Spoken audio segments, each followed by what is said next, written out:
ஒரு ஊரில் ஒரு முனிவர் இருந்தாராம்மா. ஸோ முனிவர்னால் யார்? ரொம்ப நாள் தவம் பண்ணிக்கிட்டு இருப்பார் இல்லையா, கடவுளையே நினச்சி வேண்டிகிட்டு இருப்பார் இல்லைங்களா. எல்லாத்தையும் மனைவி, மக்கள், குழந்தை எல்லாத்தையும் யாருமே வேண்டாம், எனக்கு கடவுள் தான் வேணும் அப்படின்னு சொல்லிட்டு கடவுளை நினச்சிட்டு வந்திருப்பார் இல்லைங்களா. அவர் தான் முனிவர். அந்த முனிவர் ஒரு நாள் அப்படியே போய்கிட்டு இருந்திருக்கிறார்.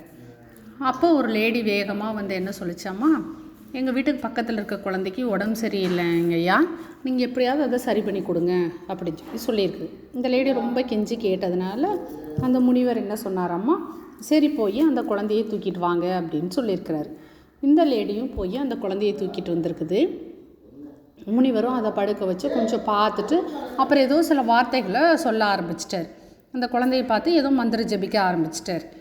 அப்போ அந்த கூட்டத்தில் இருந்தால் ஒருத்தன் கேட்டிருக்கான், எத்தனையோ வைத்தியர்கள்ட்ட போயிட்டு வந்துட்டாங்க, எவ்வளவோ மெடிசன்ஸ் எல்லாம் சாப்பிட்டுட்டாங்க, அவங்களாலையெல்லாம் குணப்படுத்த முடியாத வியாதி உன்னை எப்படி உங்கள் வார்த்தைகளால் எப்படி குணப்படுத்த முடியும் அப்படின்னு சொல்லி கேட்டிருக்கான் கூட்டத்தில் இருந்த ஒருத்தன்.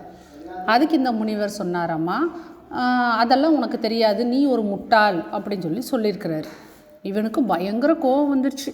கூட்டத்தில் அத்தனை பேர் முன்னாடி நம்மளை இவர் அவமானப்படுத்திட்டாரு அப்படின்னு சொல்லி பயங்கரமாக கோபமாயிட்டான்.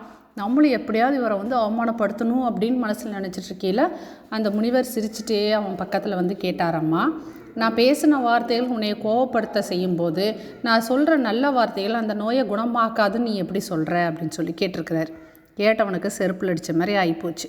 ஸோ ஒருத்தவங்க நம்மளை பேசுகிற வார்த்தைகள் நம்மளை கோபமும் படுத்தும், ஒருத்தவங்க நம்மளை பேசுகிற வார்த்தைகள் சந்தோஷமும் படுத்தும் இல்லையா.